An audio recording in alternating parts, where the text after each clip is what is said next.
கர்த்தர் நம்மை நீதியின் பாதையில் நடத்துகிறார் என்கிற தலைப்பிலிருந்து தான் தேவனுடைய வார்த்தையை தியானிக்க போகிறோம். கர்த்தர் நம்மை நீதியின் பாதையில் நடத்துகிறார். வாசிக்கலாம். சங்கீதங்களின் புஸ்தகம் 23வது சங்கீதம் 3வது வசனம். எல்லாருக்கும் நன்றாக தெரிந்த ஒரு வசனம். சேர்ந்து வாசிக்கலாம். அவர் என் ஆத்துமாவை தேற்றி தம்முடைய நாமத்தின் நிமித்தம் என்னை நீதியின் பாதைகளில் நடத்துகிறார். கர்த்தருடைய நாமம் மகிமைப்படுவதாக. நாம் வாசித்த இந்த வசனம் நம்ம எல்லாருக்கும் தெரிந்த பழக்கப்பட்ட ஒரு வசனம். அவர் என் ஆத்துமாவை தேற்றி தம்முடைய நாமத்தின் நிமித்தம் என்னை நீதியின் பாதைகளில் நடத்துகிறார். அது என்ன? இது நீதியின் பாதைகளில் நடத்துகிறார். இந்த நீதியின் பாதை என்றால் என்ன? ஆண்டவர் இந்த நீதியின் பாதையில் ஒரு மனிதனை ஏன் நடத்த வேண்டும், நடத்தும் போது அவர்களுக்கு சம்பவிக்கிறது என்ன என்பதையெல்லாம் குறித்து இந்த நாளிலே தேவனுடைய வார்த்தையை நாம் தியானிக்க போகிறோம். இந்த 23வது சங்கீதத்தை அநேகருக்கு மனப்பாடமாக இந்த சங்கீதம் தெரியும். கர்த்தர் என் மேய்ப்பராயிருக்கிறார், நான் தாழ்ச்சி அடையேன் என்கிற இந்த வசனத்தை தெரியாத ஒரு தேவ பிள்ளை இருக்கவே முடியாது. அப்படி பழக்கப்பட்ட ஒரு சங்கீதம் தான் 23வது சங்கீதம். இந்த சங்கீதத்தினுடைய துவக்கம் இப்படித்தான் துவங்கிறது. கர்த்தர் என் மேய்ப்பராயிருக்கிறார், நான் தாழ்ச்சி அடையேன். அதாவது மேய்ப்பனாயிருந்த சங்கீதக்காரனாகிய தாவீது கர்த்தரை ஒரு மேய்ப்பனாக பார்த்து அவருக்கு பின் செல்லுகிற ஒரு ஆடாக தன்னை உணர்ந்து தன்னை பாவித்து இந்த இடத்திலே அந்த சங்கீதத்திலே தாவீது பாடியிருக்கிறார். கர்த்தருடைய நாமம் மகிமைப்படுவதாக. அவர் சொல்லுகிறார், கர்த்தர் என் மேய்ப்பராய் இருக்கிறார், நான் தாழ்ச்சி அடையேன். ஆடு மேய்க்கிறவர்களுக்கு மிகவும் நன்றாகவே தெரியும் எந்த நேரத்திலே ஆடுகளுக்கு தண்ணீர் காண்பிக்க வேண்டும், எந்த நேரத்திலே அவைகளுக்கு உணவு கொடுக்க வேண்டும், எந்த நேரத்திலே எந்த காரியத்தை கொடுக்க வேண்டும் என்பதை ஒரு மேய்ப்பனானவன் நன்றாக அறிந்து வைத்தவனாயிருப்பான். சோ ஆண்டவரை பார்க்கும்போது தாவீது ஒரு மேய்ப்பனாக பார்க்கிறார். கர்த்தருடைய நாமம் மகிமைப்படுவதாக. ஆமென். இந்த சங்கீதத்தை நீங்க வாசிக்கும் போது ஒரு பாதையை, ஒரு வழியை குறித்து அங்கே சொல்லப்பட்டிருக்கிறது. ஆமென். அங்கே வாசிக்கிறோம் 2வது வசனத்திலே, அவர் என்னை புல்லுள்ள இடங்களில் மேய்த்து அமர்ந்த தண்ணீர்கள் அண்டையில் என்னை கொண்டு போய் விடுகிறார். ஒரு பாதை அங்கே சொல்லப்படுகிறதை பார்க்கிறோம். அப்போதான் 3வது வசனம் சொல்லப்பட்டிருக்கிறது, அவர் என் ஆத்துமாவை தேற்றி தம்முடைய நாமத்தின் நிமித்தம் என்னை நீதியின் பாதைகளில் நடத்துகிறார். ஸோ இந்த நீதியின் பாதை என்றால் என்ன? நன்றாக தெரிந்து கொள்ளுங்கள். நீதியின் பாதை என்பது உங்களுக்காக ஆண்டவர் வைத்திருக்கிற பாதை. அதுக்கு பேர் தான் என்னது? நீதியின் பாதை. உங்களுக்காக பிரத்யேகமாக உங்களுக்கென்றே நீங்கள் பிறப்பதற்கு முன்பாகவே ஆண்டவரால் ஆயத்தம் பண்ணப்பட்டிருக்கிற ஒரு பாதை இருக்கு பாருங்க. அது பேர் தான் நீதியின் பாதை. ஆமென். இதை கர்த்தருடைய பாதை என்றும் சொல்லலாம், கர்த்தருடைய வழி என்றும் சொல்லலாம், தவறில்லை. இந்த நீதியின் பாதையிலே நாம் நடக்கிறோமா? ஆண்டவர் நம்மை நடத்த விரும்புகிறார், நீதியின் பாதையில் நடத்த விரும்புகிறார். ஆனால் நாம் நடக்கிறோமா என்பதை நாம் சோதித்து பார்க்க வேண்டும். நீங்கள் நன்றாக கவனித்து பாருங்கள்.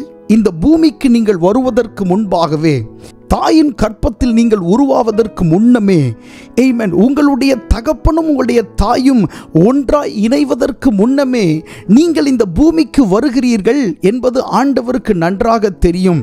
நீங்கள் இந்த பூமிக்கு வரும்போதே உங்களை ஒரு தீர்மானத்தோடு, ஒரு நோக்கத்தோடு தான் ஆண்டவர் இந்த பூமிக்கு கொண்டு வந்திருக்கிறார்.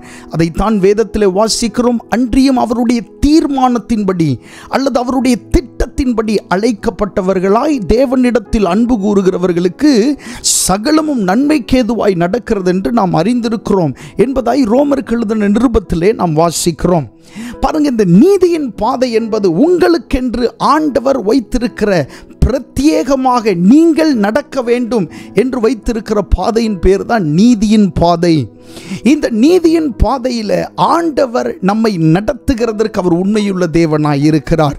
இதை இப்படி நான் விளக்கி சொல்ல விரும்புகிறேன். எப்படி என்றால், இஸ்ரவேல் ஜனங்கள் 400 வருடங்களுக்கு மேலாக எகிப்து தேசத்திலே அவர்கள் அடிமைகளாக்கப்பட்டு, கஷ்டப்பட்டு, உபத்திரவப்பட்டு, அடிக்கப்பட்டு, நிந்தனைகளுக்குள்ளே அவர்கள் கிடந்த அந்த நாட்களிலே இந்த ஜனங்கள் ஆமென் ஆண்டவரை நோக்கி கூக்குரலிட்டார்கள்.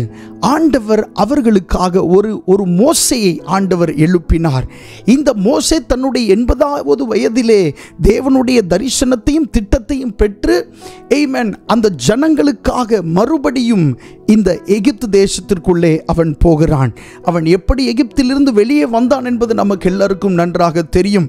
இந்த மோசே 80 வயதான போது அங்கே போய் பார்வோனை சந்தித்து அங்கே 10 வாதைகள் அங்கே நேரிட்டது. அந்த வாதைகள் எல்லாம் முடிந்ததுக்கு அப்புறமாக ஆமென் விட மனதில்லாமல் பார்வோன் இஸ்ரவேல் ஜனங்களை துரத்தி அங்கே இருந்து அவன் அனுப்பிவிட்டான்.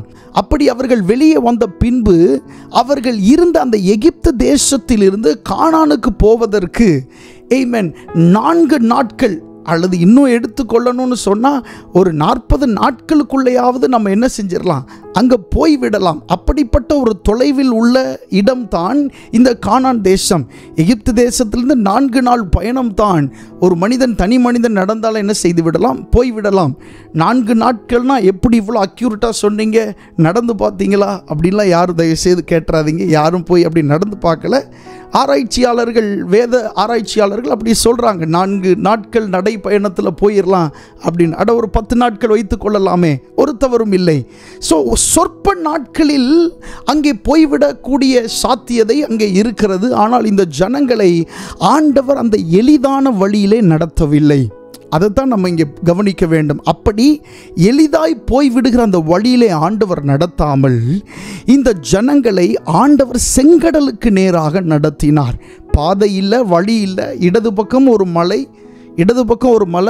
வலது பக்கம் ஒரு மலை. பின்பாக எகிப்தியர்களும் பார்வோனும் துரத்தி வருகிறார்கள். முன்பாக செங்கடல் இருக்கிறது. இப்படி ஒரு இக்கட்டான சூழ்நிலையிலே தம்முடைய ஜனங்கள் அங்கே இருக்கிறார்கள் என்பதை ஆண்டவர் நன்றாக அறிந்த போதிலும் அவர்களை செங்கடலுக்கு நேரே தான் ஆண்டவர் நடத்தினார். பாதையே இல்லாத ஒரு வழியில தான் ஆண்டவர் அவர்களை நடத்துகிறத பார்க்கிறோம்.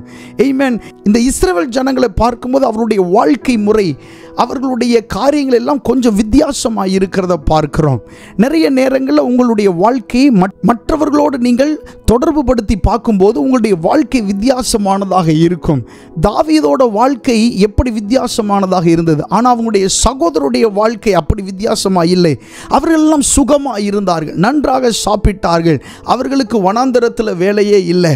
ஆனால் இந்த தாவீது இரவும் பகலும் வெயிலையும் குளிர்லையும் மழையிலையும் அவர் கஷ்டப்பட்டுட்டு அந்த வனாந்தரத்தில் இருந்ததை பார்க்கிறோம். அதே போல தான் யோசேப்பு. வீட்டில் உள்ள மற்ற எல்லாரும் நல்ல அவர்கள் சௌக்கியமாய் சுகமாய் இருக்கிறார்கள். இந்த ஒரு யோசேப்பு மட்டும் அவனுடைய வாழ்க்கை முறை வித்தியாசமாக இருக்கிறது. தானியேலை எடுத்துக்கொள்ளுங்க, எலிசாவை எடுத்துக்கொள்ளுங்க, வேதத்தில் இருக்கிற ஆண்டவரால் தெரிந்து கொள்ளப்பட்ட எல்லா மனிதர்களையும் எடுத்து பாருங்க.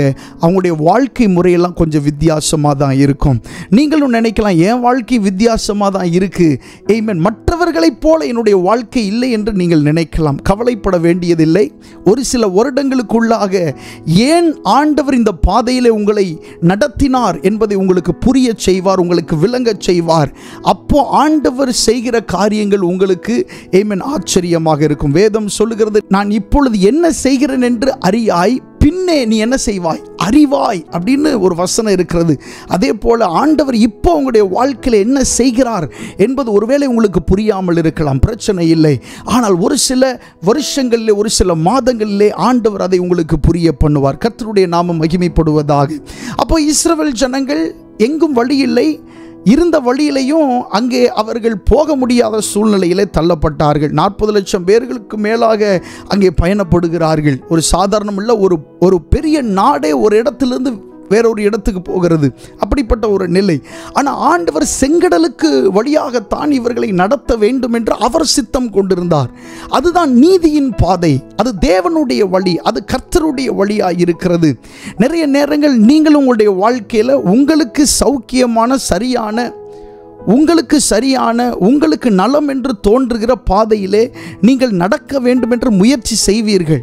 அதை அடைந்துவிட வேண்டும் என்று முயற்சிப்பீர்கள், அதை பெற்றுக்கொள்ள வேண்டும் என்று முயற்சிப்பீர்கள். ஆனால் ஆண்டவர் என்ன செய்கிறார், அவர் நம்மை நீதியின் பாதையிலே நடத்த வேண்டும் என்று விரும்புகிறார். ஹல்லேலூயா, ஆமென். நிறைய நேரங்கள் உங்களுடைய வழிகள் வாய்க்காததுக்கு காரணம் ஆண்டவர் அவருடைய நீதியின் பாதையிலே உங்களை நடத்த வேண்டும் என்று விரும்புகிறார். உங்களுக்காக வைக்கப்பட்ட பாதை. ஹல்லேலூயா. ஆமென். அது ஒரு வனாந்தரமாக இருக்கலாம், அது ஒரு சிங்கக்கெபியா இருக்கலாம், அது ஒரு அக்கினி சூளையா இருக்கலாம். ஆமென். அது ஒரு கடலினுடைய ஒரு கடந்து போகக்கூடிய ஒரு நிலையா இருக்கலாம். ஆனால் தேவ பிள்ளைகள், நீங்கள் ஒன்றை ஆழமாக மனதில் வைத்துக் கொள்ள வேண்டும். என் தேவன் எனக்கு எதை செய்தாலும் அதை நன்மைக்கென்றே செய்வார். ஹல்லேலூயா. நம்முடைய ஆண்டவர் தீமை செய்கிறவர் அல்ல, அவர் நன்மை செய்கிற தேவனாய் இருக்கிறார். சோ இதுதான் நீதியின் பாதை என்பது. ஆமென். நிறைய நேரங்களில் உங்களுக்கு சரி என்று தோன்றுகிற பாதைகள் ஆண்டவருக்கு சரி என்று தோன்றாது. உங்களுக்கு ஆண்டவருடைய வழிகளை புரிந்து கொள்வது மிகவும் கஷ்டமாக இருக்கும், கடினமாக இருக்கும். கர்த்தருடைய வழி எப்படிப்பட்டது என்று பிரசங்கி புஸ்தகத்தில் நீங்கள் வாசித்து பார்த்தால் அங்கே சொல்லப்பட்டிருக்கிறது, கற்பவதியின் வயிற்றிலே எலும்புகள் உருவாகிற விதம் இன்னதென்று அறியாதிருக்கிறது போலவே எல்லாவற்றையும் செய்கிற கர்த்தருடைய செய்கைகளையும் நீ அறியாய் என்று சொல்லப்பட்டிருக்கிறது. மட்டுமல்ல, கர்த்தருடைய வழிகள் எப்படிப்பட்டது என்று சங்கீதம் 77வது சங்கீதம் 19வது வசனத்திலே நாம் வாசிக்கும் போது அங்கே சொல்லப்பட்டிருக்கிறது, உமது வழி கடலிலும் உமது பாதைகள் திரண்ட தண்ணீர்களிலும் இருந்தது, உமது காலடிகள் தெரியப்படாமற் போயிற்று என்பதாய் சொல்லப்பட்டிருக்கிறது. பாருங்க, கர்த்தருடைய வழி கடலிலும் உமது பாதைகள் திரண்ட தண்ணீர்களிலும் இருந்தது அப்படின்னு சொல்லப்பட்டிருக்கிறது. இந்த இஸ்ரவேல் ஜனங்களை பொறுத்தவரையில் 4 நாட்களிலே போய்விடலாம், 3 நாட்களிலே போய்விடலாம், இன்னும் ஒரு சில நாட்களிலே நாம் அங்கே போய்விடலாம் என்று நினைத்தார்கள். ஆனால் கர்த்தருடைய வழி அந்த இடத்துல வித்தியாசமாக இருந்ததை பார்க்கிறோம். கர்த்தருடைய நாமம் மகிமைப்படுவதாக. சோ நீதியின் பாதை என்பது ஆண்டவர் உங்களுக்காக பிரத்யேகமாக வைத்திருக்கிற பாதை. அந்த பாதை ஒருவேளை உங்களுக்கு சரி என்று தோன்றாவிட்டாலும், உங்களுக்கு அந்த பாதையில் நடக்கிறதற்கு கஷ்டமாய் ஆமென் காணப்பட்டாலும், அந்த பாதை உங்களை ஒரு விசாலமான இடத்திற்கு கொண்டு போகும். இன்றைக்கு நீங்கள் விசாலம் என்று நினைத்து கொண்டிருக்கிற அநேக பாதைகள் உங்களை இடுக்கத்திற்கு நேராக வழி நடத்தும். நீங்கள் துவக்குகிற இந்த துவக்கம் வேண்டுமானால் விசாலமாய் இருக்கலாம், ஆனால் அதனுடைய முடிவு இடுக்கமாய்த்தான் இருக்கும். ஆனால் கர்த்தர் நடத்துகிற பாதை ஆரம்பத்திலே இடுக்கமாய் இருந்தாலும் அதனுடைய முடிவு விசாலமாய் இருக்கிறது. ஹல்லேலூயா. கர்த்தருடைய நாமம் மகிமைப்படுவதாக. சோ அந்த பாதையிலே நடக்க வேண்டும் என்கிற சிந்தை உங்களுக்குள்ளே உண்டாவதாக. கர்த்தருடைய பாதையிலே, அவர் எனக்காக வைத்திருக்கிற அந்த வழியிலே நான் நடக்க வேண்டும் என்கிற விருப்பம் உங்களுக்குள்ளே அதிகமாய் உண்டாவதாக. கர்த்தருடைய நாமம் மகிமைப்படுவதாக. வாசிக்கலாம் சங்கீதங்களின் புஸ்தகம் 119வது சங்கீதம் 176வது வசனம். சங்கீதங்களின் புஸ்தகம் 119 176வது வசனம் வாசிக்கலாமா? காணாமற் போன ஆட்டை போல வழி தப்பி போனேன், உமது அடியேனை தேடுவீராக, உமது கற்பனைகளை நான் மறவேன். பாருங்க, சங்கீதக்காரனாகிய தாவீது இந்த வசனத்தில் இப்படி சொல்லுகிறார். என்ன சொல்லுகிறார்? காணாமற் போன ஆட்டை போல வழி தப்பி போனேன், உமது அடியேனை தேடுவீராக என்று சொல்லி அங்கே சொல்லுகிறதை பார்க்கிறோம். தாவீது எங்கே தொலைந்து போனார்? தாவீது எங்கே தொலைந்து போயிட்டாரா? என்ன சொல்லுகிறது இந்த வசனம் என்றால், இந்த வசனத்தினுடைய ஆவிக்குரிய விளக்கம் என்னவென்று சொன்னால், கர்த்தர் வைத்திருக்கிற பாதையில் இருந்து தாவீது விலகி நடந்ததினாலே, கர்த்தர் வைத்திருக்கிற பாதையிலே நடவாமல் தாவீது விலகி போய் வேற பாதையிலே நடந்து ஆண்டவருக்கு பிரியமில்லாததை செய்ததினாலே இந்த இடத்துல சொல்லுகிறார், காணாமல் போன ஆட்டை போல வழி தப்பி போனேன் என்று சொல்லுகிறார். தாவீது எழுதின எல்லா சங்கீதங்களையும் நீங்கள் பார்க்கும்போது அந்த சங்கீதங்கள் ஞானார்த்தம் உடையவைகளாக இருக்கும். ஏனென்றால் தன்னுடைய கடைசி நாட்களில் தாவீது சொல்லுகிறார், கர்த்தருடைய ஆவியானவர் என்னை கொண்டு பேசினார் என்று சொல்லுகிறார். ஆனால் அவருடைய அந்த எழுத்து நடைகளை நீங்கள் பார்க்கும்போது அது இந்த மேய்ப்பன், ஆடுகள், இது மாதிரியான வார்த்தைகள் பயன்படுத்தினதாய்த்தான் இருக்கும். ஏனென்றால் அப்படிப்பட்ட ஒரு சூழலில், அப்படிப்பட்ட ஒரு தனித்து விடப்பட்ட ஒரு நிலையில் வளர்ந்த ஒரு மனுஷன். அதனாலே அதிகமாக ஆடுகள், மேய்ப்பர்கள், இப்படிப்பட்ட நிறைய வார்த்தைகளை அவர் பயன்படுத்துகிறதை நம்மால் பார்க்க முடியும். இங்கே சொல்லுகிறார், காணாமல் போன ஆட்டை போல நான் வழி தப்பி போனேன் என்று சொல்லுகிறார். தாவீது தன்னுடைய இளம் பிராயத்திலே சவுல் அவனை துரத்தி வந்த நாட்களிலே ஒரு சில காலங்கள் பெலிஸ்தியருடைய தேசத்திலே போய் அவன் தங்கி இருக்க வேண்டிய ஒரு சூழ்நிலைக்கு அவன் தள்ளப்பட்டான். அந்த காலகட்டத்திலே ஆண்டவரிடத்தில் விசாரிக்காமல் தானாக போய் அங்கே இருந்ததை நாம் வேதத்திலே வாசிக்கிறோம். அந்த காலகட்டத்தை குறிப்பிட்டு தான் தாவீது இந்த வசனத்தை என்ன செய்திருக்கிறார், எழுதியிருக்கிறார். காணாமல் போன ஆட்டை போல வழி தப்பி போனேன், நான் இருக்க வேண்டிய இடத்துல நான் இல்லை. ஒரு சூழ்நிலை தன்னுடைய சொந்த ஜனங்களை எதிர்க்கிற அளவிற்கு இந்த தாவீது மாறி போனான். சொந்த ஜனங்கள், இஸ்ரவேல் ஜனங்களை எதிர்க்கிற அளவிற்கு இந்த தாவீது மாற வேண்டிய ஒரு சூழ்நிலைக்குள்ளே அவன் தள்ளப்பட்டான். அதனால தான் அவர் சொல்றார், காணாமல் போன ஆட்டை போல வழி தப்பி போயிட்டேன் அப்படின்னு சொல்லி அங்கே சொல்லுகிறதை பார்க்கிறோம். ஒருவேளை கர்த்தருடைய வார்த்தையை கேட்டுக்கொண்டிருக்கிற நீங்கள் கர்த்தருடைய வழியிலே நடவாமல் வழி தப்பி போய் காணாமல் போன ஒரு நிலையிலே நீங்கள் இருப்பீர்கள் என்று சொன்னால் இந்த நாளிலே ஆண்டவர் உங்களை விடுவிக்க விரும்புகிறார். ஹல்லேலூயா. ஆமென். நம்முடைய ஆண்டவரை குறித்து நீங்கள் வேதத்தில் வாசிக்கும் போது 99 ஆடுகளை ஒரு இடத்திலே விட்டுவிட்டு அந்த காணாமல் போன ஆட்டை தேடிச் சென்ற ஒரு நல்ல மேய்ப்பனை குறித்து புதிய ஏற்பாட்டில் வாசிக்கிறோம். அவர் நமக்கு மறைவானவர் அல்ல, அவர் நமக்கு நன்றாக அறிந்த நம்முடைய இயேசு கிறிஸ்து தான். ஹல்லேலூயா. காணாமல் போன அந்த ஒரு ஆடை தேடி ஆண்டவராகிய இயேசு கிறிஸ்து சென்றார். ஹல்லேலூயா. ரட்சிக்கப்படுகிறதற்கு அவசியமில்லாத 99 நீதிமான்களை விட காணாமற் போன பாவிகளாகிய நம்மை தேடித்தான் இயேசு கிறிஸ்து இந்த பூமிக்கு வந்தார். கர்த்தருடைய நாமம் மகிமைப்படுவதாக.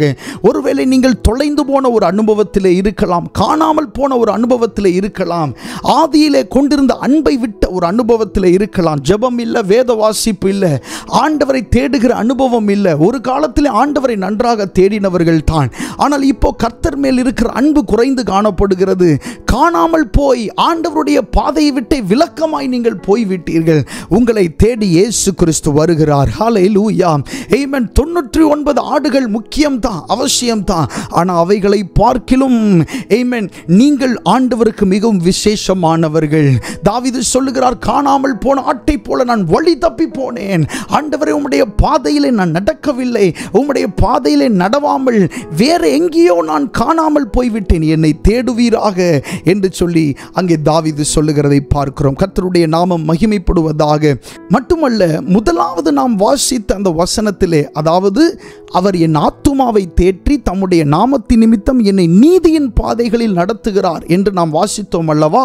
முதல் வசனம், அந்த வசனத்திலே பாருங்க, தம்முடைய நாமத்தின் நிமித்தம் என்னை நீதியின் பாதைகளில் நடத்துகிறாராம். அதாவது ஆண்டவர் நம்முடைய நீதிகளின் நிமித்தம் அல்ல, நம்முடைய கிரியைகளின் நிமித்தம் அல்ல, நம்முடைய பரிசுத்தத்தின் நிமித்தம் அல்ல, தம்முடைய நாமத்தின் நிமித்தம் அவர் நம்மை நீதியின் பாதையில் நடத்துகிறார். ஹல்லேலூயா.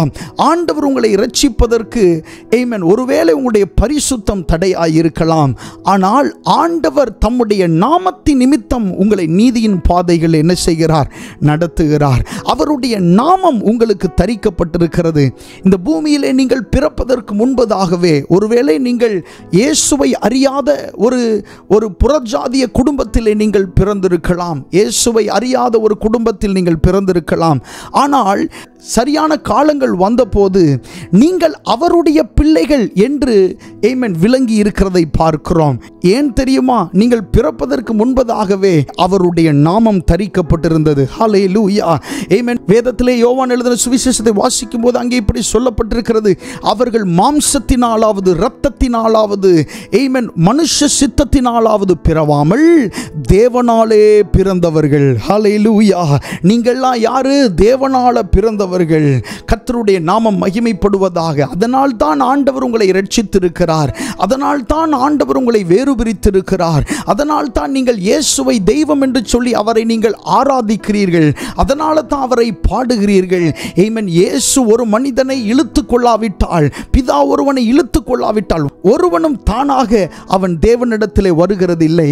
ஆமென். பிதா உங்களை இழுத்து கொண்டதினாலே, பிதா உங்களை தம்மோடு சேர்த்து கொண்டதினால தான் இன்றைக்கு நீங்கள் தேவனை ஆராதித்துக் கொண்டிருக்கிறீர்கள். கர்த்தருடைய நாமம் மகிமைப்படுவதாக. ஆமென். நம்மை நீதியின் பாதைகளிலே நம்முடைய ஆண்டவர் நடத்துகிறார். ஒருவேளை காணாமல் போயிருந்தாலும் அந்த பாதைகளிலே நடக்கிறதற்கு ஆமென் பாத்திரர் இல்லாத ஒரு சூழ்நிலையில் இருந்தாலும் கூட அவர் தம்முடைய நாமத்தின் நிமித்தம் நம்மை நீதியின் பாதைகளிலே நடத்துகிறார். கர்த்தருடைய நாமம் மகிமைப்படுவதாக. அடுத்ததாக ஒரு வசனத்தை வாசிக்கலாம். சங்கீதங்களின் புஸ்தகம் 5வது சங்கீதம் 8வது வசனம். சங்கீதங்களின் புஸ்தகம் 5:8. கர்த்தாவே, என் சத்துருக்களின் நிமித்தம் என்னை உம்முடைய நீதியிலே நடத்தி எனக்கு முன்பாக உம்முடைய வழியை செவ்வைப்படுத்தும். ஒரு முறை கூட வாசிக்கலாம். கர்த்தாவே, என் சத்துருக்களின் நிமித்தம் என்னை உம்முடைய நீதியிலே நடத்தி எனக்கு முன்பாக உம்முடைய வழியை செவ்வைப்படுத்தும். கர்த்தருடைய நாம மகிமைப்படுவதாக. இங்கே சொல்லப்பட்டிருக்கிற வார்த்தையை பாருங்க. என் சத்துருக்களின் நிமித்தம் என்னை உம்முடைய நீதியிலே நடத்தி எனக்கு முன்பாக உம்முடைய வழியை செவ்வைப்படுத்தி அருளும். நிறைய நேரங்களில் இந்த வசனத்திலிருந்து கொஞ்சம் தியானிப்போம். நிறைய நேரங்களில் ஆண்டவருடைய பாதையிலே நடக்கக்கூடாதபடிக்கு சத்ருவானவன் நிறைய தடைகளை உங்களுடைய வாழ்க்கையில் கொண்டு வருவான். உங்களுக்கு தெரியும் இது கர்த்தருடைய பாதை அப்படின்னு உங்களுக்கு தெரியும். ஆனால் நடக்க முடியாத ஒரு சூழ்நிலையிலே நீங்கள் தள்ளப்பட்டிருப்பீர்கள். அதை கொண்டு வருகிறவன் பிசாசானவன். உங்களுடைய மனக்கண்களை அவன் குருடாக்குவான். நீங்கள் பார்க்கக்கூடாதபடிக்கு, ஆண்டவருடைய வழியிலே நடக்கக்கூடாதபடிக்கு பிசாசானவன் என்ன செய்வான்? நிறைய நேரங்களில் போராடுவான். அதனால தான் வேதம் தெளிவாக சொல்லுகிறது, என் சத்துருக்களின் நிமித்தம் ஆமென் என்னை உம்முடைய நீதியிலே நடத்தி. ஹல்லேலூயா. யார் இந்த சத்ரு என்னை தடுப்பதற்கு? தேவனுடைய இரத்தத்தினாலே மீட்கப்பட்ட, கழுவப்பட்ட, புதுப்பிக்கப்பட்ட என்மேல் இந்த சத்ருவுக்கு எந்த அதிகாரமும் இல்லை. அதனாலே அவர் சொல்லுகிறார், என் சத்ருக்களின் நிமித்தம் இவர்கள் இப்படி என்னை நடக்க விடாமல் தடுக்கிறார்களே, அதன் நிமித்தம் என்னை உம்முடைய நீதியிலே நடத்தி எனக்கு முன்பாக உம்முடைய வழியை செவ்வைப்படுத்தும் என்று தாவீது அங்கே சொல்லுகிறதை பார்க்கிறோம். இன்னொரு விஷயத்தை நாம் கவனிக்க வேண்டும். இந்த வசனத்தில் அதில் சொல்லப்பட்டிருக்கிறது, எனக்கு முன்பாக உம்முடைய வழியை செவ்வைப்படுத்தும் என்று சொல்லுகிறார். கர்த்தருடைய வழியை புரிந்து கொள்ள முடியாத அளவிற்கு பிசாசானவன் என்ன பண்ணுறான்? கர்த்தருடைய வழிகளை குறித்த நிறைய சந்தேகங்களை உங்களுக்குள்ளே எழுப்புகிறான். இது ஆண்டவருடைய வழிதானா? இதில் ஆண்டவருடைய நடக்க சொன்னாரா? இதில் தான் நீ போகணுமா என்று சொல்லி நிறைய கேள்விகளை உங்களிடத்தில் என்ன செய்வா? கேட்பான். வேத புஸ்தகத்தை வாசிக்கும்போது ஆதியாகமம் 3ஆம் அதிகாரம் 1வது வசனத்தில் நம்ம வாசிக்கும்போது அங்கே சொல்லப்பட்டிருக்கிறது, நீங்கள் தோட்டத்தில் உள்ள சகல விருட்சத்தின் கனியையும் புசிக்க வேண்டாம் என்று தேவன் சொன்னது உண்டோ அப்படின்னு சொல்லி ஒரு கேள்வி கேட்கிறான் பிசாசானவன். ஆண்டவர் என்ன சொல்லியிருக்காரு? அதை புசிக்க கூடாது அப்படின்னு சொல்லியிருக்கிறார். பிசாசு வந்து என்ன கேட்குறான்? புசிக்க கூடாதுன்னு சொன்னாரா அப்படின்னு கேட்குறான். நம்மகிட்ட நமக்கு ஒரு விஷயம் நன்றாக தெரியும், அது சரி என்று நமக்கு தெரியும். ஆனால் யாராவது வந்து அதை குறித்து ஒரு கேள்வி கேட்கும்போது, அது உண்மைதானா அப்படின்னு கேட்கும்போது நம்ம என்ன செய்கிறோம்? யோசிக்கிறோம். ஒருவேளை தப்பாக இருக்குமோ அப்படின்னு நம்ம என்ன செய்கிறோம்? யோசிக்கிறோம். அதனால தான் வேத புஸ்தகத்தில் இந்த தந்திரம் அப்படின்றத வேதத்தில் நிறைய இடங்களில் நீங்கள் வாசிக்கும்போது அது பிசாசோடு ஒப்பாய் என்ன செய்யப்பட்டிருக்கிறது? சொல்லப்பட்டிருக்கிறது. இந்த அதிகாரத்தில் கூட சர்ப்பமானது மிகுந்த தந்திரம் உள்ளதாக இருந்ததுன்னு வேதத்தில் சொல்லப்பட்டிருக்கிறது. தந்திரம் அப்படின்றதே பிசாசினுடைய ஒரு ஆயுதமாக இருக்குது. அவன் கேள்வி கேட்குறதே பாருங்களேன், ஆண்டவர் உனக்கு அப்படி சொன்னாரா அப்படின்னு ஒரு கேள்வி கேட்குறான். இன்றைக்கி நிறைய நேரத்தில் ஆண்டவர் உங்கள்கிட்ட ஒரு விஷயத்தை சொல்லியிருப்பார், ஒரு வசனத்தை உங்களுக்கு உறுதிப்படுத்தி இருப்பார். ஆனால் அவன் வந்து உங்கள்ட்ட என்ன செய்வான்? கேட்பான், உண்மையிலே ஆண்டவர் தான் உனக்கு சொன்னாரா அப்படின்னு கேட்கும்போது நம்ம மக்கள் ஆண்டவரோட வார்த்தையை கூட அவ்வளோ கவனித்து கேட்க மாட்டாங்க. ஆனால் இதை ரொம்ப தியானிக்க ஆரம்பிச்சிருவாங்க. ஆண்டவருடைய வசனத்தையே மறந்து பிசாசானவன் கொடுக்கிற அந்த சந்தேக வார்த்தைகளை அப்படியே தியானிச்சு உண்மையிலே ஆண்டவர் தான் சொல்லியிருப்பாரா ஒரு நிலையில் ஆண்டவருடைய வசனத்தின் மேலே இருக்கிற நம்பிக்கை போய் நமக்கு பிசாசு சொன்ன அந்த சந்தேகத்தின் மேலே நமக்கு நம்பிக்கை அதிகமாகிவிடும். இதனால தான் அவனுடைய வார்த்தைகளுக்கு நம்ம ஒரு நாளும் செவி கொடுக்கக்கூடாது. ஆண்டவர் ஒன்றை நமக்கு சொன்னார் அப்படின்னு சொன்னால் அது சொன்னது தான். ஆண்டவர் சொன்ன ஒரு காரியத்தை மறுபடி அவர் மாற்றி திருத்துகிறவர் அல்ல. ஆமென். திரும்ப வந்து இல்லை இந்த கனியை நீ கொஞ்ச நாளைக்கு புசிச்சுக்கலாம் அப்படின்னு அவர் சொல்ல மாட்டார். ஒரு முறை அவர் உங்களுக்கு சொன்னார்னா அது சொன்னது தான். ஹல்லேலூயா. தாம் சொன்னதை மாற்றி திருத்துகிறவர் அல்ல. உங்களுக்கு என்ன சொன்னாரோ அது சொன்னது தான். ஆமென். அதை ஆண்டவர் மாற்ற மாட்டார். சூழ்நிலைகள்லாம் ரொம்ப கஷ்டமாக இருக்கும், எதிராக இருக்கும், ஒன்றுமே வாய்ப்பே இருக்காது. ஆனால் அவர் சொன்னது தான். அவர் அந்த வார்த்தையில் மாற்ற மாட்டார். செங்கடல் வழியாக போனால் போதான், அதில் எந்த மாற்றமும் இல்லை. அந்த நீதியின் பாதையில் உங்களை நடத்தணும்னு அவர் விருப்பம் கொண்டுட்டார்னா அந்த பாதையில் தான் நம்ம நடக்கணும்னு அவர் எதிர்பார்ப்பார். ஆமென். நம்ம என்ன செய்வோம், அந்த உலக காரியங்களை குறித்து யோசிப்போம். இது இப்படியா இருக்கிறது, அது அப்படி இருக்கிறது, அந்த சூழ்நிலை இப்படி இருக்கிறது என்று சொல்லி நிறைய நம்ம என்ன செய்வோம், யோசிப்போம். அப்படி யோசிக்காம ஆண்டவருடைய பாதையிலே நடக்கிறதற்கு கர்த்தர் நமக்கு என்ன செய்வாராக, உதவி செய்வாராக. அதைத்தான் நம்ம வாசித்தோம். எனக்கு முன்பாக உம்முடைய வழியை செவ்வைப்படுத்தும் அப்படின்னு சொல்லி தாவீது ஜெபம் பண்றார். ஏன்னா பிசாசினாலே அந்த வழிகள் எல்லாம் ஆண்டவருடைய வழிகள் தான், கர்த்தருடைய பாதை தான். ஆனால் அதையே சரியா பார்க்க முடியாத அளவிற்கு ஆமென் தாவீதுக்கு பிரச்சனை இருக்கிறது. ஆமென். இது கர்த்தருடைய வழிதானா, கர்த்தருடைய பாதை தானா அப்படின்னு சொல்லி அதனால தான் ஜெபிக்கிறார். ஆண்டவரே, என் சத்துருக்கள் நிமித்தம் என்னை உம்முடைய நீதியிலே நடத்தி எனக்கு முன்பாக உம்முடைய வழி என்ன செய்யும், ஆமென் செவ்வைப்படுத்தும். நீதியின் பாதையில் நடக்கும்போது முதல் விஷயம் உங்களுக்கு என்ன சந்தோஷத்தை கொடுக்கும் அப்படின்னு சொன்னால், ஆண்டவருடைய பாதையில் நீங்கள் நடக்கிறீங்க அப்படின்ற ஒரு சந்தோஷத்தை உங்களுக்கு முதலாவது கொடுக்கும்.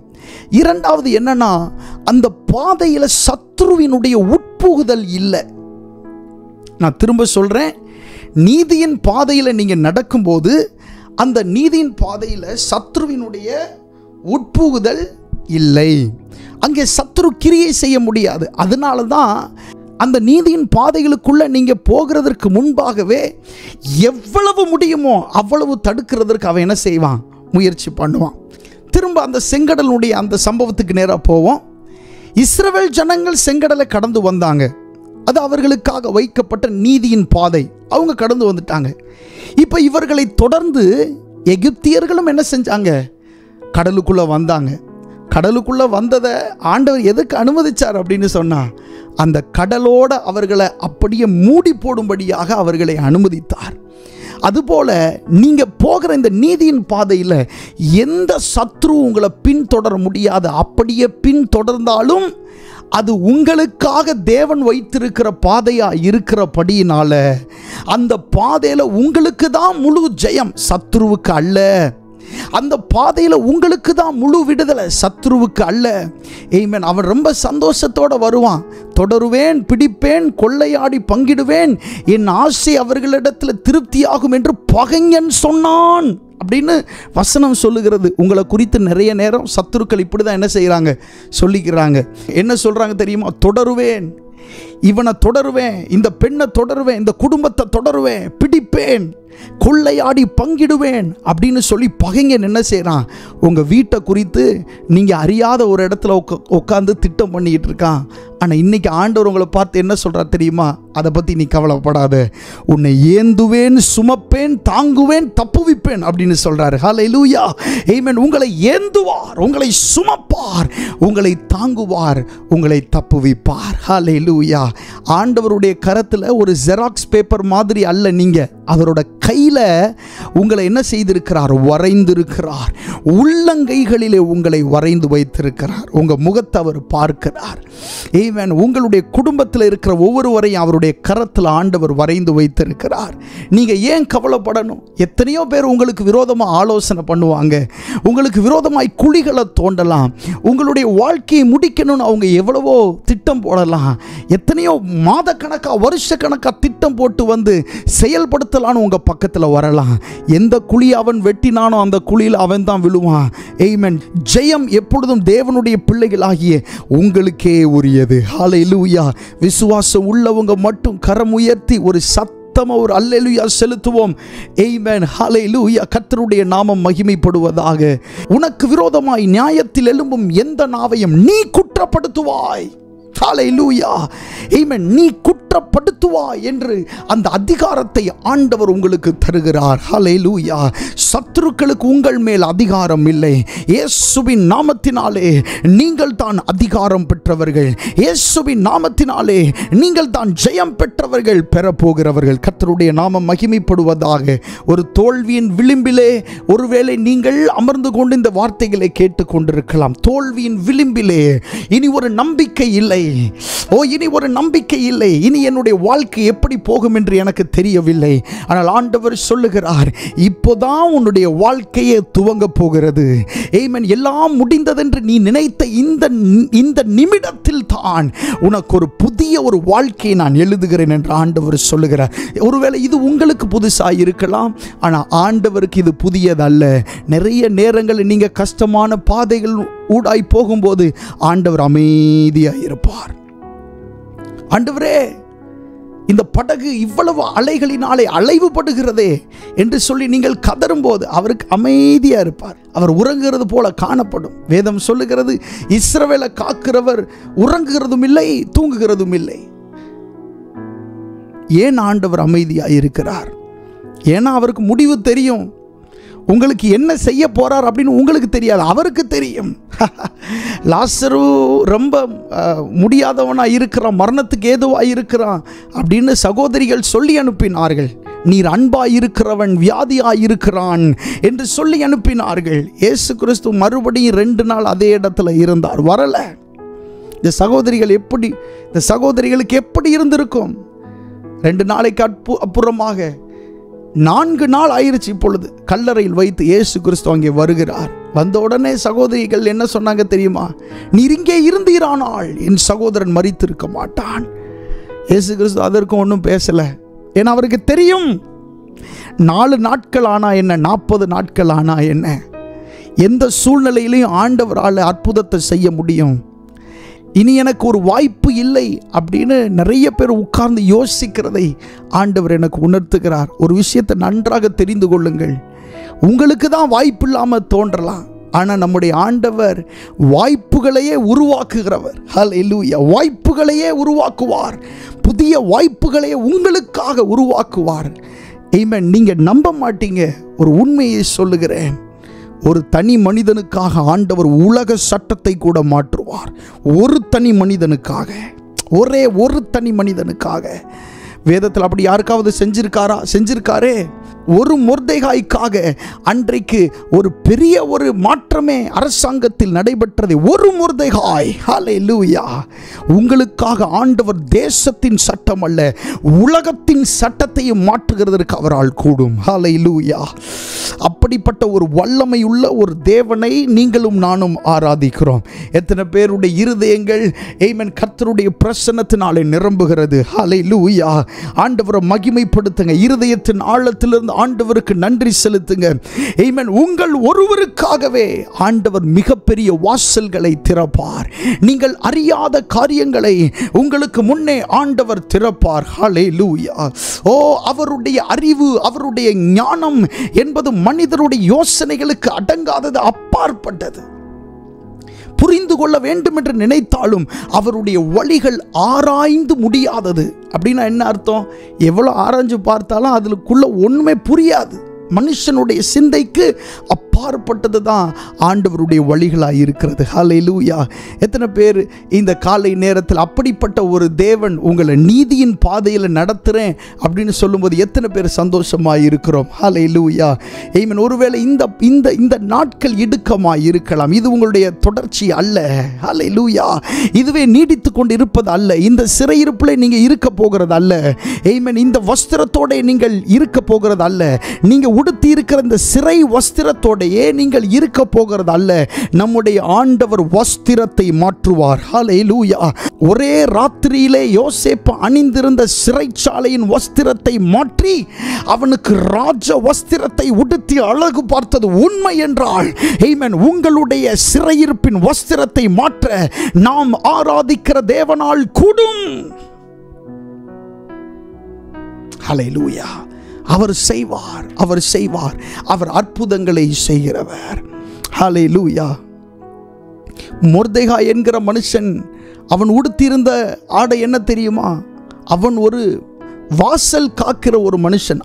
அரண்மனையிலே வாசல் காக்கிறவன்.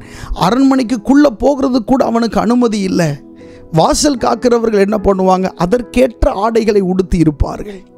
ஆனால் இந்த மனுஷனுடைய ஆடைய வஸ்திரத்தை ஆண்டவர் மாற்றினார். வஸ்திரத்தை மாற்றி, ஆமென், ராஜா கணம் பண்ண விரும்புகிற மனுஷனுக்கு என்ன செய்யப்படும்? அவனுக்கு என்ன செய்யணும்? ராஜா அணிந்திருக்கிற அந்த ஆடை அவனுக்கு அணியப்படணும். ராஜா போகிற அந்த சிறப்பான ரதத்தில் அவன் ஏற்றப்படணும். ஆமென். தேசம் முழுவதும், ஊர் முழுவதும் அவன் கொண்டு போகப்படணும். ஒரே ராத்திரியில் ஆண்டவர் இந்த மொர்தெகாயினுடைய வஸ்திரத்தை மாற்றினார். நீங்கள் ஆமென், உங்களுடைய சிறையிருப்பின் வஸ்திரத்தை ஆண்டவர் மாற்றுவார். ஹல்லேலூயா.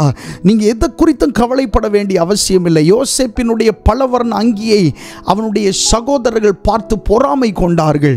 அந்த அங்கியின் நிமித்தமாக அவர்கள் பொறாமை கொண்டு அதே அங்கியில் ஒரு ஒரு மிருகத்தினுடைய இரத்தத்தை தேய்த்து இது உன்னுடைய மகனுடைய வஸ்திரம் என்று சொல்லி அவனுடைய தகப்பனிடத்திலே போய் காண்பித்தார்கள். அவனுடைய சகோதரர்கள் அவனை வஸ்திரம் இல்லாமல் ஆக்கினார்கள். எகிப்து தேசத்துக்கு கொண்டு போகப்பட்டான். அங்கே அவனுக்கு சிறைச்சாலையின் வஸ்திரம் தான் கொடுக்கப்பட்டது. ஆனால் தேவன் அவனுக்கு கொடுத்த வஸ்திரம் சிறைச்சாலையின் வஸ்திரம் அல்ல, அது சிங்காசனத்தின் வஸ்திரம். ஹல்லேலூயா. ஆமென். தேவனை ஆராதிக்கிறவர்கள் உணர்ந்து தான் ஆராதிக்கணும். அவரை மகிமைப்படுத்துகிறவங்க அவருடைய கிரியைகளை யோசித்து ஆண்டவர் இப்படி செய்கிறவர் என்பதை உணர்ந்து தான் நாம் ஆண்டவரை ஆராதிக்க வேண்டும். ஹல்லேலூயா. நம்முடைய ஆண்டவர் மிகவும் பெரியவர். அவர் நம்மை நீதியின் பாதைகளிலே அவர் நடத்துகிற தேவனாயிருக்கிறார். மட்டுமல்ல, வாசிக்கலாம் நீதிமொழிகள் 12வது அதிகாரம் 28வது வசனம். நீதிமொழிகள் 12:28. நீதியின் பாதையில் ஜீவன் உண்டு, அந்த பாதையில் மரணம் இல்லை. நீதியின் பாதையில் என்ன உண்டு? ஜீவன் உண்டு, அந்த பாதையில் மரணம் இல்லை. அதாவது ஆண்டவர் உங்களை நடத்துகிற நீதியின் பாதைகளில், நீதியின் வழிகளிலே உங்களுக்கு ஜீவன் இருக்கிறது. அந்த பாதையிலே மரணம் இல்லை. இந்த மரணம் என்று சொல்லும்போது பாவத்தின் சம்பளம் மரணம். பாவத்தினால நீங்க கட்டப்பட்ட மாட்டீங்க. தேவனுடைய வழிகளில் நடந்தால் பாவம் உங்களை என்ன செய்யாது? அணுகாது, உங்களை தொடாது. கர்த்தருடைய வழி அவ்வளவு உயர்ந்ததாக இருக்கிறது. அதனால தான் வேதத்தில் வாசிக்கிறோம், பூமிக்கு வானம் எவ்வளவு உயரமாக இருக்கிறதோ அதுபோல நம்முடைய வழிகளை பார்க்கலும் கர்த்தருடைய வழிகள் எப்படிப்பட்டவைகளாக இருக்கிறதாம்? உயர்ந்ததாக இருக்கிறது. இந்த பூமிக்குரிய ஒரு வாழ்க்கை முறையே நமக்கு வராது. அது ஒரு பரிசுத்த வாழ்வு. ஹல்லேலூயா. அதுதான் இந்த வசனம் சொல்லுகிறது. நீதியின் பாதையில் ஆமென் ஜீவன் உண்டு, நித்திய ஜீவன் உண்டு. இந்த வாழ்க்கைக்கான அந்த ஜீவன் நமக்கு என்ன செய்யும்? கிடைக்கும். நீதியின் பாதையில் மரணம் என்பதே இல்லை. தேவனுக்கு பிரியமில்லாத ஒரு வாழ்க்கை அதில் இல்லை. தேவனுக்கு பிரியமில்லாத ஒரு சம்பவம் அதில் இல்லை. எவ்வளவு தாழ்வான இடத்துக்கு நீங்கள் போனாலும் மறுபடி மறுபடி மறுபடி மறுபடி ஆமென் நீங்கள் மேலே வந்துக்கிட்டே இருப்பீங்க. ஹல்லேலூயா. நீதிமானுடைய வேரோ அசையாது அப்படின்னு ஒரு வார்த்தை சொல்லப்பட்டிருக்கிறது வேதத்தில். நீதிமானுடைய வேரோ, நீதிமானுடைய வேர் இருக்கு பார்த்தீங்களா? அது அசைக்கப்பட முடியாத ஒரு வேர். அப்படின்னா என்ன அர்த்தம்? அந்த வேருக்கு மேலே இருக்கிற மரத்தை வெட்டலாம், அதனுடைய கனிகளை வெட்டலாம், அதனுடைய கிளைகளை வெட்டலாம், சத்ரு அதனுடைய இலைகளை வெட்டலாம், அதனுடைய அழகான பூக்களை வெட்டலாம், ஒண்ணுமே இல்லாம தரைமட்டமாக்கலாம். ஆனால் நீதிமானுடைய வேர் மட்டும் என்ன செய்யாது? அசையவே அசையாது. அதை யாராலும் அசைக்கவும் முடியாது. ஏனென்றால் அந்த வேர் கர்த்தருடைய அந்த தோட்டத்திலே நாட்டப்பட்டதாக இருக்கிறபடினாலே, கர்த்தரால் நாட்டப்பட்டதாக இருக்கிறபடினாலே அந்த நீதிமானுடைய வேர்கள் என்ன செய்யாது? அசையாது. உங்களுடைய வாழ்க்கையில் இருந்து உங்களுடைய சந்தோஷத்தை பிசாசு எடுக்கலாம். உங்களுடைய ஆசீர்வாதத்தின் மேல் அவன் கை வைக்க முயற்சி செய்யலாம். ஏதாவது காரியத்தை உங்கள் வாழ்க்கையில் செய்ய முயற்சி செய்யலாம். ஆனால் ஒரு காரியத்தை மனசில் வச்சுக்கோங்க, உங்களுடைய வேரை தொடுகிற அதிகாரம் யாருக்கும் ஆண்டவர் கொடுக்கல. யோபு குறித்து வேதத்தில் வாசிக்கிறோம். அவன் போகணும், யோபு தொடணும்னு நினைக்கிறான். ஆனால் சொல்றான், அவனை சுற்றி வேலி அடைக்கவில்லையோ, அவனுடைய வீட்டையும் அவனுக்குரிய யாவற்றையும் நீர் வேலி அடைக்கவில்லையோ அப்படின்னு பிசாசு என்ன செய்யறான்? கேட்கிறான். அவனால் தொட முடியல. அடுத்த முறையில் அவனுடைய ஜீவனை மட்டும் தப்ப விடு. உள்ளங்கால் தொடங்கி உச்சந்தலை வரைக்கும் கொடிய கொப்புளங்கள்னால அவனை வாதித்தான். ஆனா அவன் ஜீவனை என்ன செய்ய முடியல? தொட முடியல. ஆண்டவர் அதிகாரம் கொடுக்கலையே, ஆண்டவர் அனுமதி கொடுக்கலையே. ஆண்டவர் அனுமதி கொடுக்காம உங்களுடைய தலையில் இருக்கிற ஒரு முடி கூட ஒருவராலையும் தொடவே முடியாது. அப்படிப்பட்ட ஒரு உண்மையுள்ள ஒரு தேவனை நாம் ஆராதிக்கிறோம். அப்புறம் ஏன் யோபுக்கு இதை அனுமதித்தார்னு ஒருவேளை நீங்கள் கேட்கலாம். அது ஆண்டவருடைய பாதையாக இருக்கிற சில நேரங்களில் ஆண்டவருடைய வழிகளை நம்மால், சில நேரங்களில் இருக்கிற நிறைய நேரங்கள் ஆண்டவருடைய வழிகளை நம்மால் என்ன செய்ய முடியாது, புரிந்து கொள்ள முடியாது. எவ்வளோ பெரிய ஆளாக இருந்தாலும் ஆண்டவருடைய வழிகளை நம்மால் புரிந்து கொள்ள முடியாது. ஆண்டவருடைய வழிகள் எப்போவுமே உயர்ந்ததாக இருக்கிறது. நீதியின் பாதையில் ஜீவன் உண்டு, அந்த பாதையிலே மரணம் இல்லை. கர்த்தருடைய நாமம் மகிமைப்படுவதாக. இந்த பாதை தேவனோடு நடக்கிற ஒரு உன்னதமான பாதையாக இருக்கிறது. கடைசியாக ஒரு சில காரியத்தை மாத்திரம் நாம் தியானித்து முடித்து விடலாம். நீதிமொழிகள் 8வது அதிகாரத்தை நீங்கள் வாசிக்கும் போது ஆண்டவர் யாரை இந்த நீதியின் வழிகளில் நடத்துகிறார் அப்படின்னு சொன்னால், அவருக்கு பயந்தவர்களை தான் ஆண்டவர் நீதியின் பாதைகளுக்குள்ள என்ன செய்கிறார், நடத்துகிறார். கர்த்தருக்கு பயப்படுகிறவர்களை, கர்த்தருக்கு முன்பாக உண்மை உள்ளவர்களை, உத்தமம் உள்ளவர்களை, பரிசுத்தம் உள்ளவர்களை ஆண்டவர் என்ன செய்கிறார் அப்படின்னு சொன்னால், நீதியின் பாதைகளில் கர்த்தர் நடத்துகிறார். கர்த்தருடைய நாமம் மகிமைப்படுவதாக. ஆமென். அது மட்டுமல்ல, ஒரே ஒரு வசனத்தை வாசித்து நாம் முடிக்கலாம். சங்கீதங்களின் புஸ்தகம் 85வது சங்கீதம் 13வது வசனத்திலே சொல்லப்பட்டிருக்கிறது, நீதி அவருக்கு முன்னாக சென்று அவருடைய அடிச்சுவடுகளின் வழியிலே நம்மை நிறுத்தும். நீதி அவருக்கு முன்பாக சென்று, நீதி அவருக்கு முன்னாக சென்று அவருடைய அடிச்சுவடுகளின் வழியிலே நம்மை நிறுத்தும். இந்த கர்த்தருடைய பாதை என்பது அவர் நடந்து போன பாதை. ஆமென். அவருடைய அடிச்சுவடுகள் உள்ள பாதை. இந்த அடிச்சுவடுகளை எப்படி நாம் அறிந்து கொள்வது? வேத வசனத்தை தியானிப்பதின் மூலமாக அவருடைய அடிச்சுவடுகளை நம்மால் அறிந்து கொள்ள முடியும். அவருடைய அடிச்சுவடுகளை நாம் அறிந்து அந்த பாதையிலே, ஆண்டவர் நமக்கு முன்பாக நடக்கிற அந்த பாதையிலே நாம் நடக்க வேண்டும். எப்படி ஒரு மேய்ப்பனை தொடர்ந்து ஆடுகள் பின் செல்லுகிறதோ அதே பாதையிலே நாமும் நடந்து ஆண்டவருக்கு மகிமையாக ஜீவிக்க ஆண்டவர் உதவி செய்வாராக. அப்படி இருக்கிற இடங்களை கண்களை மூடுவோம். ஆமென். நீதியின் பாதையிலே ஆண்டவர் நம்மை நடத்துகிறார். வேதம் சொல்லுகிறது, அவர் என் ஆத்துமாவை தேற்றி தம்முடைய நாமத்தின் நிமித்தம் என்னை நீதியின் பாதைகளிலே நடத்துகிறார். அவருடைய நாமத்தின் நிமித்தம். ஹல்லேலூயா. தேங்க்யூ அப்பா, தேங்க்யூ அப்பா. கண்களை மூடி ஆண்டவருக்கு மகிமை செலுத்துவோம். ஆண்டவரே அப்பா, நீதியின் பாதைகளிலே என்னை நடத்துகிறதற்காக நன்றி. நீதியின் பாதைகளில் ஆண்டவரே எங்களை நடத்துகிறதற்காக நன்றி. ஒருவேளை உம்முடைய வழிகளில், உம்முடைய பாதைகளில் நடத்தப்படக்கூடாத அளவிற்கு தூரமாய் நான் இருப்பேனே ஆனால், என்னுடைய குடும்பத்தில் யாராகிலும் இருப்பார்களே ஆனால், இந்த நேரத்தில் அவர்களை நீர் தொடுவீராக. இந்த நேரத்தில் அவர்களை நீர் தொடுவீராக. ஹல்லேலூயா. நீதியின் பாதையில் ஜீவன் உண்டு என்று வேதம் சொல்லுகிறது. இந்த பாதையிலே மரணம் இல்லை. ஹல்லேலூயா.